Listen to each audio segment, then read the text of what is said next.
So in the polls, you guys voted for me to talk about EU golden visa programs, and in today's video I'm going to be going over 5 countries within the European Union that have a golden visa or a golden residency program. Some are very well known and some are very well hidden that I have discovered. So starting off with the first country on this list, this is actually quite a well hidden one, but that would have to be the country of Austria. Austria naturally has a citizenship by investment program, but with that they also have a residency by investment program. Now it isn't necessarily a golden visa like the other countries I'm going to be talking about later on in this video, but they still have a residency by investment program, which for me does meet the criteria to make this video. Now, balancing the positives and the negatives between Austria as a country, is it worth you doing their residency by investment program? Well, the bare minimum that you would have to invest in liquid funds would be 40,000 euros. That was actually quite a shock to me. I would have thought that Austria would have a much higher price than any other country. Their citizenship by investment program is very expensive, probably the most expensive one, certainly in Europe, but definitely maybe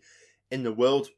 With a 40,000 euro liquid investment, you can get this residency program. However, that isn't the only criteria that you have to meet. You also have to have German level skills. Now don't worry, it is only at an A1 level. For those of you that don't know the ABC levels of language learning, I've got a chart on screen now, so you only have to know German to an A1 level. So it isn't the end of the world, in my opinion. If you're looking to go to Austria, that's going to be very easy, not only before you move, but once you actually get there and you start integrating yourself within that society, you're going to start picking up a lot more German words and phrases that you're going to start using in your everyday life. You also have to have private health insurance. Now a lot of you might be thinking, oh, Europe, you've got health insurance, great. No, for this program you have to have private health insurance. So this really does seem to be a program only if you are a ultra high net worth individual. Maybe you want to have some Austrian, maybe Schengen residency. Now in all honesty, citizenship in Austria probably isn't going to happen. It is possible, but in my opinion, in all honesty, it isn't really a good program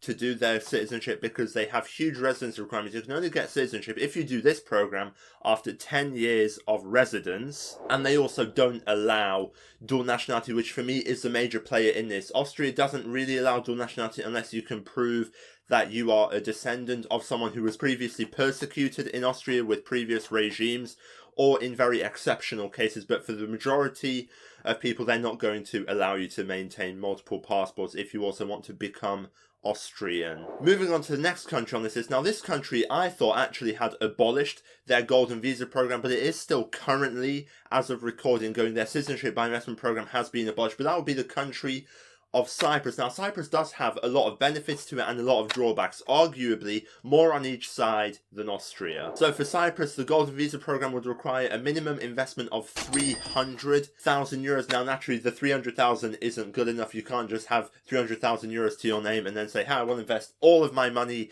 into Cyprus. No, there are some extra requirements that you do need to know about. Now citizenship is possible after 7 years, so it is a little bit less time than Austria, still a couple years more time than most European countries around the world, where the residency requirement is around 5 years. So Cyprus, you can get citizenship if you get the golden visa after 7 years of residency. And in fact, their residency policy, in order for you to maintain this golden visa alone, is actually quite good. If you want to maintain your golden visa in Cyprus, you only have to visit the country once every 2 years. So if you want a golden visa, you can sort of have as a plan B of sorts. You don't necessarily live close to Cyprus, but you can visit it once every 2 years. This might actually be a good option. Now, an issue with Cyprus is that it is not a Schengen area country. Now, for me, that isn't really the end of the world realistically. If you want to live in Cyprus only, does it really matter that it's not a Schengen country? Probably not. That might add an extra level of bureaucracy, but it might also make the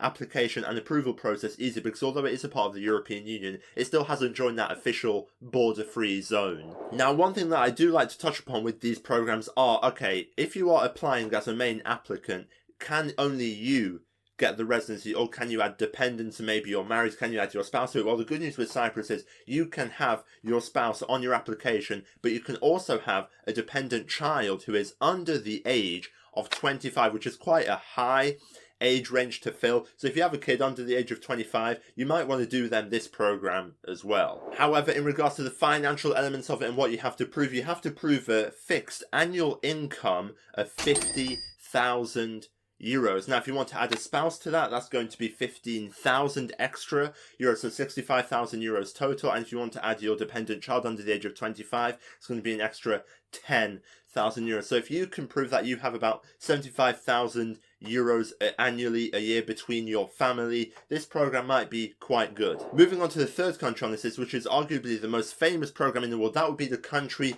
of Greece. Quite similar to Cyprus, but also quite different, certainly with their program. So the current price of the Greek Golden Visa is currently 250,000 euros. However, there have been reports that because it is such a popular program, because there's such high demand, the price is expected to increase to around maybe 800,000 euros. As of making this video, nothing has been announced yet, but that is something that is being discussed, that the price is going to go up for this Golden Visa program. Now, Greece, similar to Austria once again, is a country where citizenship isn't going to be necessarily possible for the average person who wants to do this program. There are residency requirements, there are language requirements, and you really have to integrate yourself into the Greek culture, which is fine. I actually do agree with that. But if you are looking for an easier passport to get, Greece might not be the best option. They're not famous for giving out their passports willy-nilly. So if you're looking for something that maybe you can get easy citizenship with within a couple of years, Greece is not a good option. Now, the interesting thing with the Greek Golden Visa is that not only your spouse and children, but now under the age of 21,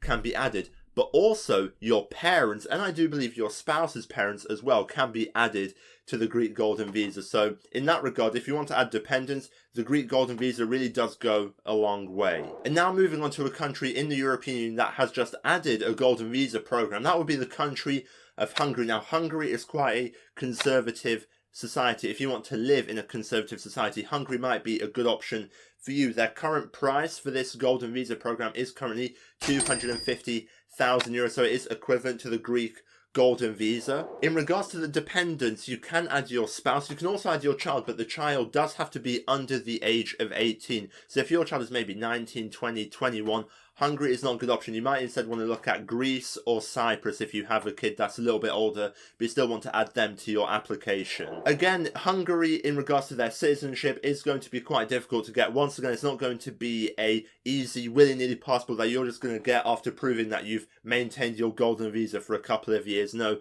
there are residency requirements, but there are also language requirements. Hungarian is famously one of the hardest languages in the world to learn. It is possible to learn Hungarian. I do speak Hungarian, but still it's not as easy of a language to learn from a beginner native English level as maybe a language like Spanish or maybe French would be. Hungarian is a little bit more difficult. It is still possible, but it's not going to be as easy of a citizenship to get than maybe some other countries in Europe. And now moving on to the fifth and final country on this list, that would have to be the country of Portugal. Again, quite a well-known visa. There are rumours going around that the Portuguese Golden Visa has ended. No, it is still currently going, although with Portugal there are some things that you have to know that are very much so downsides. It might make you think, okay, maybe I'm going to go for a different country. Now, the price range for the Portuguese Golden Visa would range between 250,000 and 500,000 euros. So that is quite a good price bracket for Golden Visas. It is a little bit expensive, to be honest, but the main issue with Portugal, a lot of people are advertising this Golden Visa as, oh, you can get it in 6 to 9 months.